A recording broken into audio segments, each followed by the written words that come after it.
Bismillahirrahmanirrahim. Assalamualaikum warahmatullahi wabarakatuh. Hai kawan-kawan, kali ini saya akan mempresentasikan materi yang berjudul jenis-jenis penilaian tes.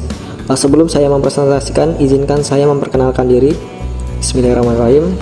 Nama saya Diansa Embong Prasojo dengan NPM 201101039 yang sedang menempuh pendidikan di Unra dan Intan Lampung pada semester 5, tepatnya di kelas C. Kali ini kita akan presentasikan jenis-jenis penilaian tes pada mata kuliah pengembangan instrumen tes. Baik, selanjutnya saya akan mempresentasikan materinya.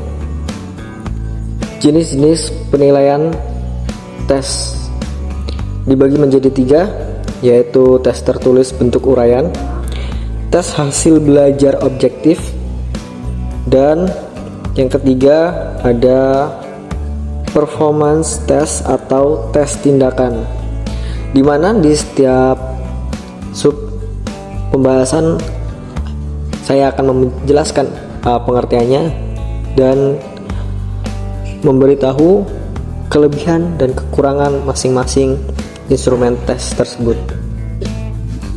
Tes tertulis bentuk uraian atau esai. Tes dalam bentuk uraian merupakan tes yang pertanyaannya pasti membutuhkan jawaban uraian juga, baik uraian secara bebas maupun uraian secara terbatas. Tes dalam bentuk uraian ini dapat dibedakan dalam 2 bentuk, yakni yang pertama ada jenis tes uraian berbentuk terbuka atau bebas, yang kedua ada tes uraian dalam bentuk uraian terbatas. Kelebihan tes uraian. Kelebihan untuk guru adalah dalam penyusunan tes sangat mudah dan tidak memerlukan banyak waktu.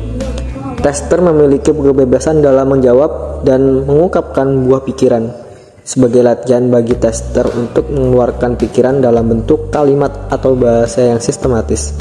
Lebih ekonomis karena tidak diperlukan banyak kertas untuk membuat soal tes. Juga dapat didikte atau ditulis di papan tulis. Kelemahan tes uraian kurang dapat digunakan untuk mengetes pelajaran yang luas atau banyak, sehingga kurang dapat menilai isi pengetahuan peserta didik yang sebenarnya. Panjang pendek tulisan dan baik buruknya jawaban yang sama mudah menimbulkan evaluasi dan perskoran yang kurang objektif. Kemungkinan jawaban dan keterangan sifatnya menyulitkan penjelasan pengetesan dalam memberikan skor. Tes hasil belajar bentuk objektif. Disebut objektif karena cara pemeriksaannya yang seragam terhadap semua peserta didik yang mengikuti tes.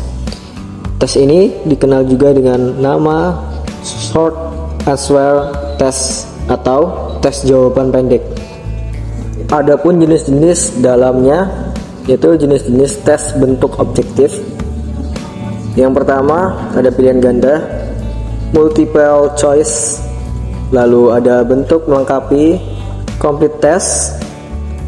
Yang ketiga ada bentuk pilihan benar salah atau true flash. Yang terakhir adalah menjodohkan, matching. Performance test atau tes tindakan. Tes tindakan merupakan tes menuntut jawaban peserta didik dalam bentuk perbuatan, perilaku, dan tindakan di bawah pengawasan penguji yang mengobservasi penampilannya serta membuat keputusan tentang kualitas hasil belajar yang ditampilkannya atau dihasilkannya. Kelebihan tes tindakan. Teknik tes satu-satunya yang dapat digunakan untuk mengetahui hasil belajar dalam bidang keterampilan. Bagus digunakan untuk mencocokkan kesesuaian antara pengetahuan teori dengan keterampilan praktek. Di dalam pelaksanaan tes, siswa tidak memungkinkan untuk saling menyontek. Guru dapat lebih mengenal karakteristik tiap-tiap siswa sebagai dasar tindak lanjut hasil penilaian.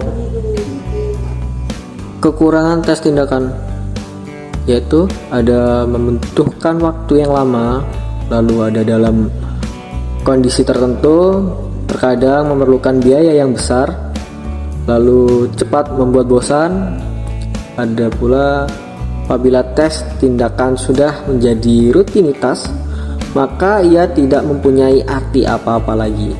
Yang terakhir, membutuhkan syarat-syarat pendukung yang lengkap, baik waktu, tenaga, maupun biaya. Apabila syarat yang disebutkan tadi kurang memenuhi, maka tidak bisa dipertanggungjawabkan dengan baik untuk hasil penilaiannya.